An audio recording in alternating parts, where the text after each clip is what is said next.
स्वागत है आप सभी का Shashi sir official YouTube channel में। आज हम लोग चर्चा करेंगे व्याकरण का सबसे छोटा सबसे पहला जो टॉपिक है उसकी हम लोग चर्चा करेंगे, जहां से किसी भी भाषा का व्याकरण शुरू होता है और वो होगा आपका वर्ड या जिसको हम लेटर कहते हैं। तो चलिए शुरू करते हैं। वर्ण की अगर हम बात करें तो वर्ण जो है किसी भी भाषा की सबसे छोटी इकाई है।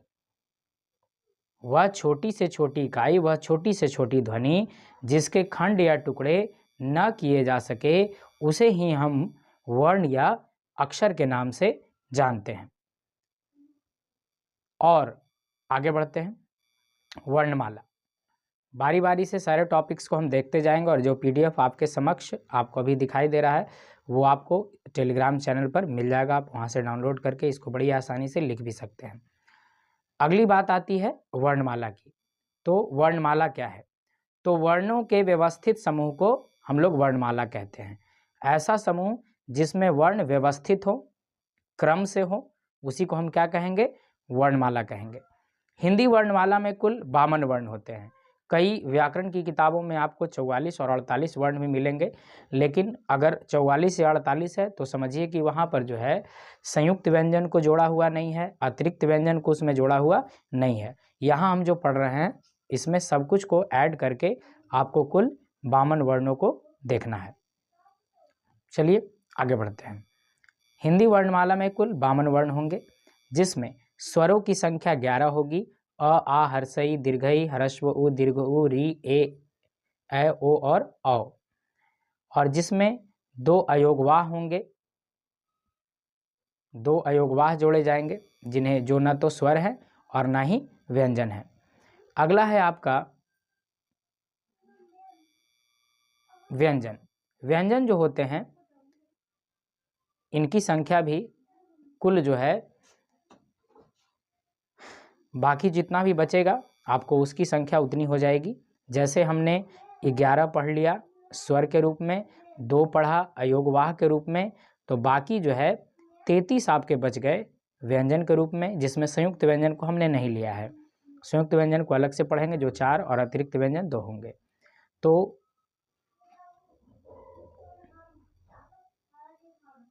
तो देखिए एक नज़र में यहाँ पर हमने देखा, देखिए यहाँ पर स्वर होंगे 11, अयोगवाह की संख्या 2, कुल व्यंजन होंगे 33, संयुक्त व्यंजन होंगे 4 और अतिरिक्त व्यंजन 2, और इन सब को मिलाकर जो कुल हमारा योग होगा वो हो जाएगा 52। यानी आपसे स्पष्ट रूप से पूछे कि वर्णमाला में स्वरों की संख्या कितनी होगी, तो स्वरों की संख्या 11 होगी। व्यंजनों की कुल संख्या कितनी होगी, तो व्यंजनों की कुल संख्या 33 होगी। हमने पहले की कक्षाओं में भी अगर आप पुराना वीडियो देखिएगा तो हमने यही बताया था कि स्वर 11 होते हैं, व्यंजन की संख्या 33 होती है, जिसमें 2 अलग से जोड़ेंगे तो अयोगवाह हो जाएगा। संयुक्त व्यंजनों की संख्या 4 होगी और अतिरिक्त व्यंजन 2 होंगे। तो चलिए बारी बारी से सबको डिटेल में हम लोग पढ़ते हैं, आगे बढ़ते हैं। पहले बात करते हैं स्वर की। स्वर किसे कहते हैं? तो स्वर जो है वैसा वर्ण है, स्वर वैसी ध्वनि है जिसका उच्चारण बिना किसी रुकावट के होता है और बिना किसी दूसरे वर्ण की सहायता के होता है। इनका जब हम उच्चारण करेंगे तो इसमें ना कोई रुकावट आएगी और ना ही किसी दूसरे वर्ण की हम सहायता लेंगे। और इनकी कुल संख्या कितनी होगी? 11 होगी, जो कि हम पहले देख चुके हैं। अब स्वर जो होते हैं, स्वरों को भी भेदों में बांटा जाता है। स्वर 3 प्रकार के होंगे। स्वर कितने प्रकार के होंगे? तो स्वर होंगे आपके 3 प्रकार के, जिसमें सबसे पहला जो होगा वो होगा आपका ह्रस्व स्वर, जिसको हम शॉर्ट वोवेल कहते हैं। ह्रस्व स्वर उसे कहेंगे जिसके उच्चारण में बहुत कम समय लगता है, या यूं कहें तो एक मात्रा का समय लगता है। ह्रस्व उन स्वरों को कहेंगे जिनके उच्चारण में बहुत कम समय लगता है या जिसके उच्चारण में केवल और केवल एक मात्रा का समय लगता है, उसे हम क्या कहेंगे? ह्रस्व स्वर, जिसमें आपको ह्रस्व स्वर हो जाएंगे 4। यहाँ पर दिया हुआ ह्रस्व स्वर 4, अ, छोटी ई, छोटा उ और री, ये हो गए आपके ह्रस्व स्वर। इनके उच्चारण में एक मात्रा का समय लगता है, बहुत कम समय लगता है। दूसरा इसके बाद आपका जो स्वर होगा वो होगा दीर्घ स्वर। दीर्घ स्वर हम उनको कहेंगे जिसमें ह्रस्व से दोगुना समय लगता है, या यूँ कहें कि इनके उच्चारण में 2 मात्रा का समय लगेगा, उसे हम दीर्घ स्वर कहेंगे। इनकी संख्या हो जाएगी 7। और ये कौन कौन होंगे तो यहाँ देखते हैं, आ, बड़ी ई, बड़ा ऊ, ए, ओ और औ। ये हो जाएगा आपका क्या, दीर्घ स्वर। इसके बाद अगले स्वर की हम बात करें तो अगला हमारे पास स्वर होगा प्लूत स्वर। प्लूत स्वर कौन होगा, तो जिन स्वरों के उच्चारण में दीर्घ स्वर से अधिक समय लगे, यानी इसमें कम से कम 3 मात्रा का समय लगता है। दीर्घ स्वर उनको कहते हैं जिनके उच्चारण में, मतलब प्लूत स्वर, दीर्घ नहीं, प्लूत स्वर उनको कहेंगे जिनके उच्चारण में 3 मात्रा का समय लगेगा, उसे ही हम क्या कहेंगे, प्लूत स्वर। प्लूत में कौन कौन होगा, ओम, राम, और इसके लिए जो है प्लूत का एक चिन्ह भी आता है, जो कि आप चिन्ह यहाँ देख पा रहे हैं, इस आकार का जो है चिन्ह आप देख पा रहे होंगे। और एक बात ध्यान दीजिएगा, भोजपुरी, मैथिली या मगही, इन तीनों भाषाओं को जब आप उनके गानों को देखिएगा तो उसका जो हेडिंग लिखा रहता है, या उसमें बहुत सारे ऐसे जो शब्द लिखे रहेंगे, उन शब्दों में ये मात्रा लगी रहती है, ये चिन्ह लगा रहता है। भोजपुरी के बहुत सारे गाने या भोजपुरी के बहुत सारे ऐसे शब्द हैं जिसमें आपको ये अक्षर करें, ये जो चिन्ह है एस वाला आपको मिलेगा। यहाँ विशेष के रूप में दिया हुआ है कि हिंदी में प्लूत स्वर का प्रयोग अब बिल्कुल बंद हो गया है। इसका प्रयोग अब केवल संस्कृत भाषा में होता है। संस्कृत अगर आप पढ़िएगा तो इस तरह के मिलेंगे, और हमने आपको बताया ही भोजपुरी भाषा को यदि लिखा जाए तो उसमें भी इसका इस्तेमाल बखूबी किया जाता है।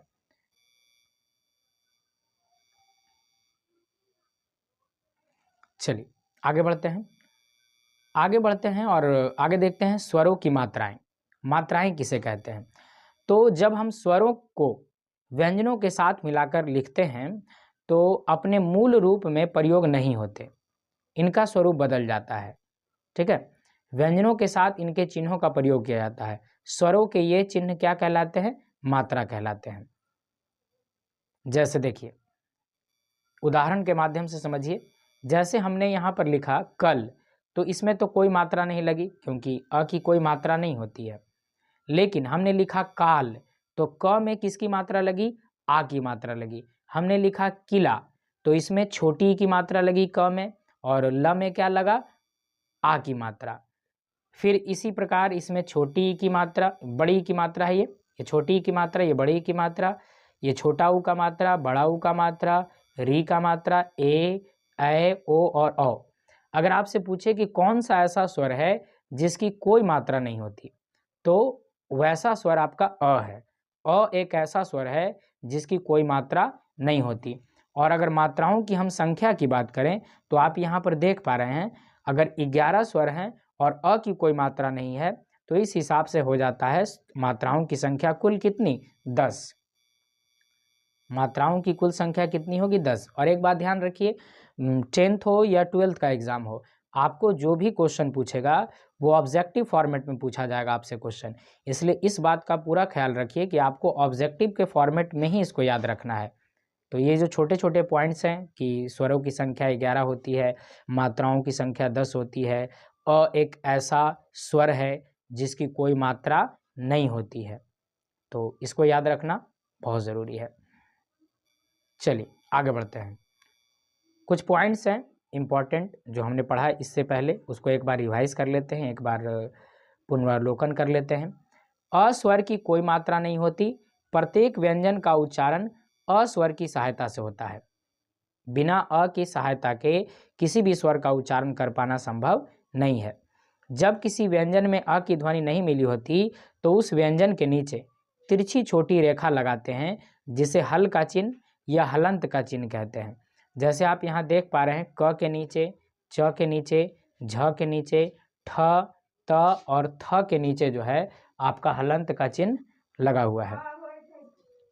जब व्यंजन में अ की ध्वनि मिली होती है, आगे क्या है, जब व्यंजन में अ की ध्वनि मिली होती है तब उस व्यंजन के नीचे हलंत चिन्ह नहीं लगता है। अर्थात जैसे हमने क लिखा, तो इसमें हलंत के चिन्ह लगाने की ज़रूरत नहीं है क्योंकि इसमें अ मिला हुआ है। लेकिन अगर हम लगा देंगे हलंत, इसका सीधा मतलब है कि अ जो है इससे क्या हो गया, अलग हो गया। और जब भी हमको ये दर्शाना हो कि अ इसमें नहीं है, तब आपको ये चिन्ह लगाना ही पड़ेगा। लेकिन लिखने के लिए तो चलिए आप हलंत का चिन्ह लगाकर इसको लिख लिए, लेकिन बोलने के लिए इस तरह का कोई उपाय नहीं है। आप बिना अ के उच्चारण किए हुए बोल ही नहीं सकते। तो चलिए आगे बढ़ते हैं। री की मात्रा प्रायः वर्णों के नीचे लगाई जाती है। आप जब भी री की मात्रा लगाएंगे, जैसे आप लगाए कृषक, अगर आप यूज कीजिएगा तो क्या लगेगा, री की मात्रा नीचे लगेगा।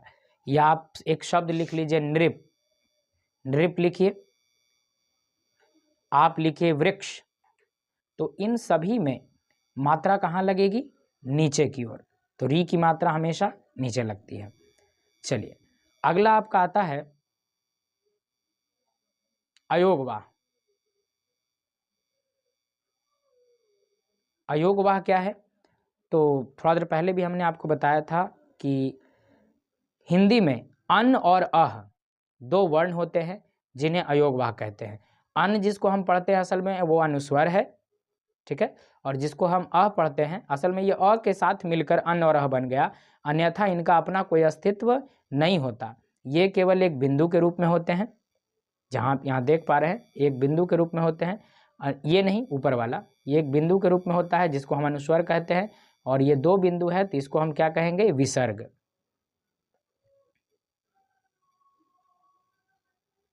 इसीलिए कहा गया है कि जो वर्ण स्वर और व्यंजन के अतिरिक्त होते हैं उन्हें अयोगवाह कहते हैं, जो स्वर भी नहीं है और व्यंजन भी नहीं है। लेकिन भाषा के प्रवाह में भाषा जो है इसका इस्तेमाल करती है, बहुत सारे शब्दों को लिखने में, बहुत सारे शब्दों को बनाने में जो है अयोगवाह का इस्तेमाल किया जाता है।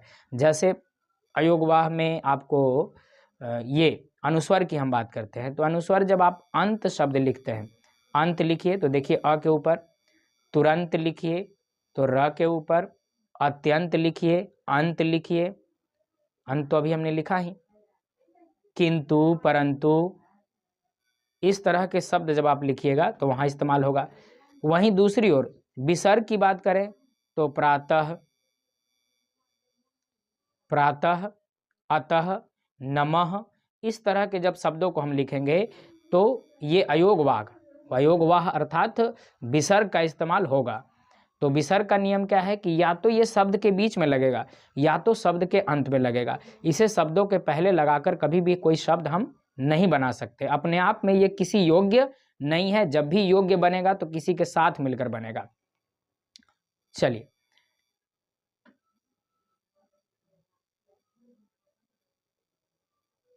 चलिए आगे बढ़ते हैं। अगला है अनुनासिक।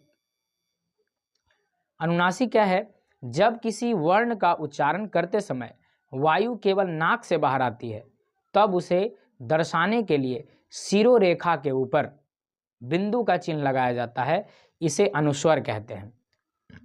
जैसे अभी हमने पढ़ा अनुस्वर, उसी की बात यहाँ की जा रही है डिटेल में।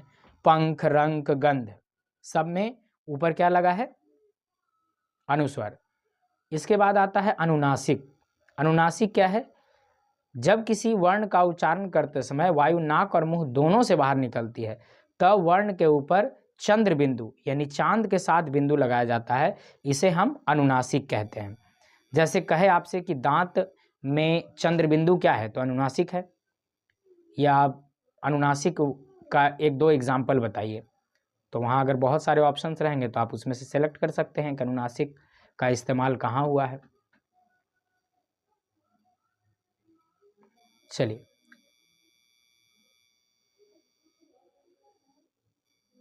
आगे बात करते हैं विसर्ग की। इस ध्वनि का उच्चारण ह के समान होता है।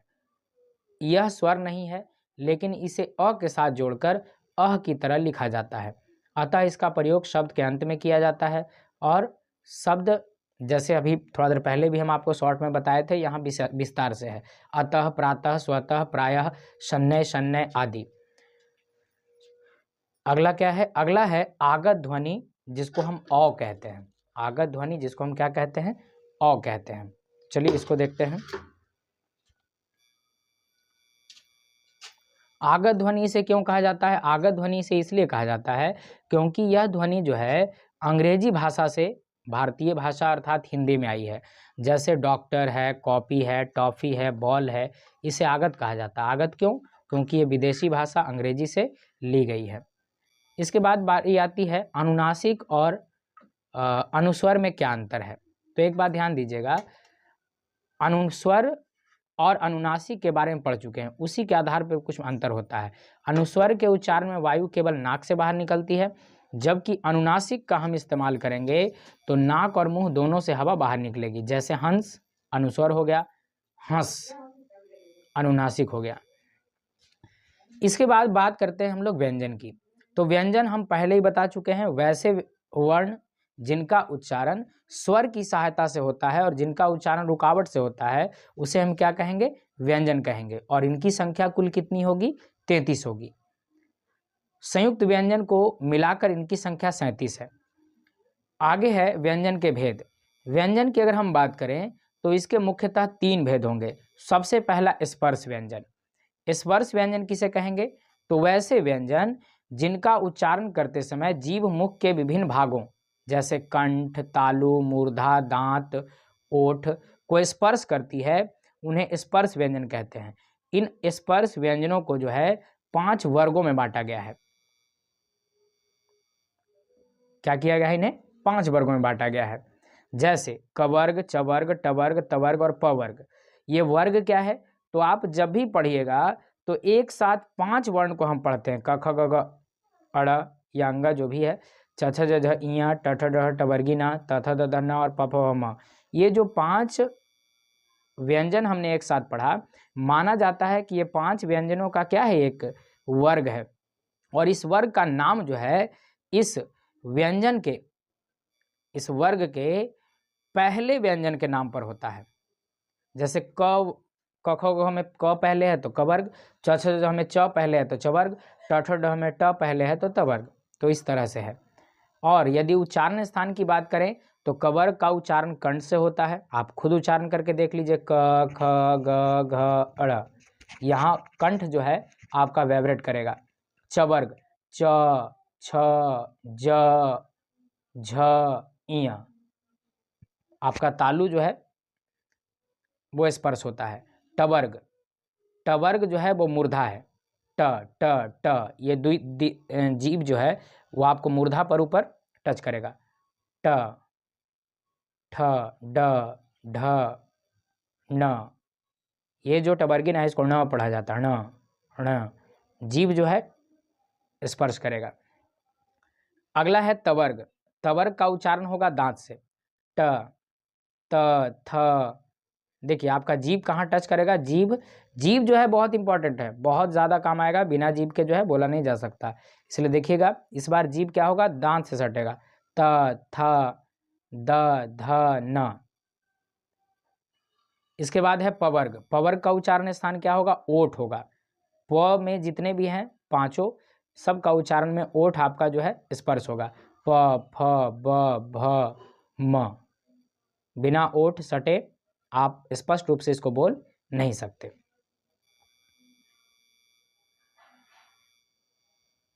चलिए एक और यहाँ नोट्स दिया हुआ है। नोट हमने पहले वैसे देख लिया है, लेकिन चलिए फिर से एक बार हम देख लेते हैं इसको।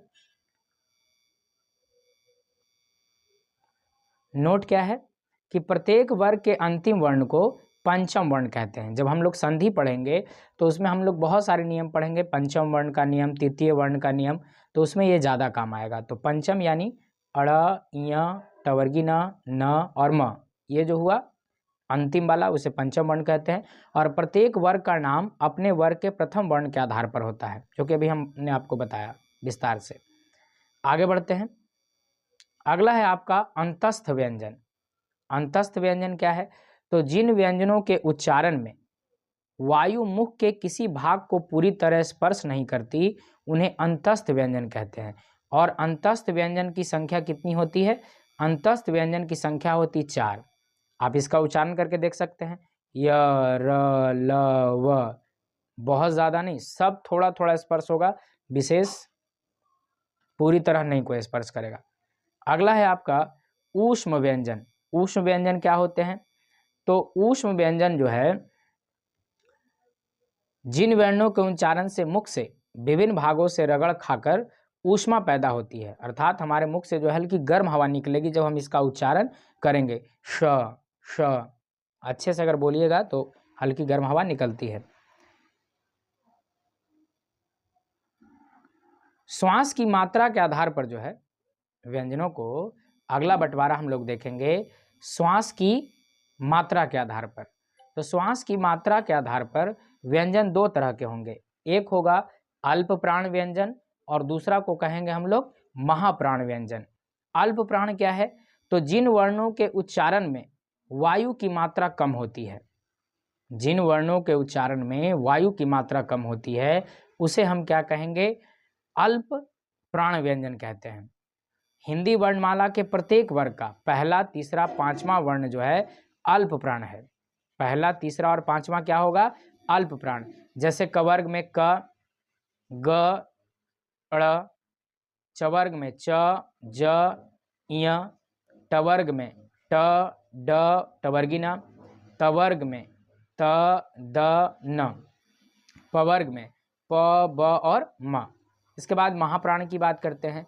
तो जिन वर्णों के उच्चारण में वायु की मात्रा अधिक होती है वे महाप्राण व्यंजन कहलाते हैं। हिंदी वर्णमाला में प्रत्येक वर्ग का दूसरा, चौथा वर्ण जो है महाप्राण होगा। जैसे कवर्ग में ख और घ महाप्राण है, चवर्ग में छ और झ महाप्राण है, टवर्ग में ठ और ड जो है, ठ और ढ महाप्राण है, तवर्ग में थ और ध महाप्राण है, पवर्ग में फ और भ ये महाप्राण है। चलिए इसके बाद बात करते हैं संयुक्त व्यंजन की। दो भिन्न व्यंजनों के परस्पर मेल से बने व्यंजनों को संयुक्त व्यंजन कहते हैं। यानी सीधी सी सरल और आसान भाषा में हम समझें तो दो व्यंजनों के मेल से जब एक नया व्यंजन बनेगा तो इस व्यंजन को ही हम क्या कहेंगे? संयुक्त व्यंजन कहेंगे। जैसे इनकी संख्या भी 4 होगी। जैसे छ, छ जिससे क्षत्रिय शब्द बनता है। जैसे छ का इस्तेमाल यक्ष है, दक्ष है, तक्षक है, इसमें किया जाता है। इसके बाद अगला है आपका त्र। त्र में क्या है? पत्र, मित्र, चित्र। ये कैसे बनता है? त और र को मिलाने से। इसके बाद है ज्ञ। ये कैसे बनेगा? ज, ज यानी हलंत ज प्लस य को मिलाने से जो है ज्ञ बनेगा। यज्ञ, ज्ञान, विज्ञान ये शब्द इनसे बनते हैं। और तालव्य श, हलंत के साथ तलव्य श प्लस र मिलाने पर बनेगा श्र, जिससे बनेंगे शब्द श्रम, श्रमिक, विश्राम। चलिए इसके बाद छोटा सा एक पॉइंट है, इसको जान लें। द्वित्व व्यंजन। द्वित्व व्यंजन क्या होते हैं? जब एक व्यंजन अपने ही दूसरे व्यंजन से मिलता है तो उसे द्वित्व व्यंजन कहते हैं। जब कोई व्यंजन अपने ही दूसरे व्यंजन से मिलता है तो उसे हम क्या कहते हैं? द्वित्व व्यंजन कहते हैं। जैसे आधा क और पूरा क, आधा च और पूरा च, आधा ज, आधा यानी हलंत के साथ ज और पूरा ज। इस्तेमाल कई जगह होता है, पक्का, छक्का, कच्चा, बच्चा, छज्जा, मज्जा।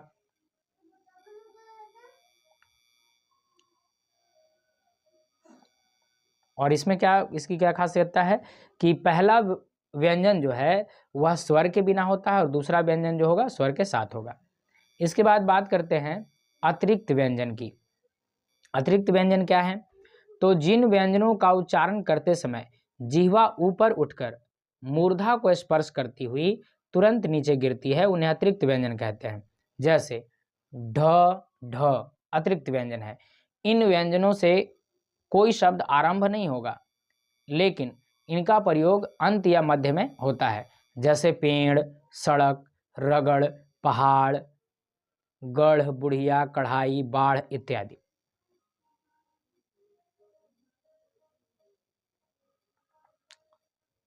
इसके बाद अगली बारी है संयुक्ताक्षर की। संयुक्ताक्षर क्या होते हैं? जब एक स्वर रहित व्यंजन अन्य स्वर सहित, यानी एक में स्वर है और एक में स्वर नहीं है, एक में स्वर है और एक में स्वर नहीं है, तो इसे हम क्या कहेंगे, संयुक्ताक्षर कहेंगे। ठीक है, जैसे कि यदि हम बात करें तो यहाँ आपके सामने है आधा क प्लस त कत, इस्तेमाल कहाँ होगा, वक्त में, संयुक्त में। हलंत स प्लस व, स्व बन जाएगा, इस्तेमाल कहाँ होगा, स्वाद और स्वाधीन में। हलंत स प्लस थ, स्थ होगा स्थान और विस्थापित में। हलंत द प्लस ध होगा दध, युद्ध, शुद्ध, इन सब जगहों पर इस्तेमाल होगा। चलिए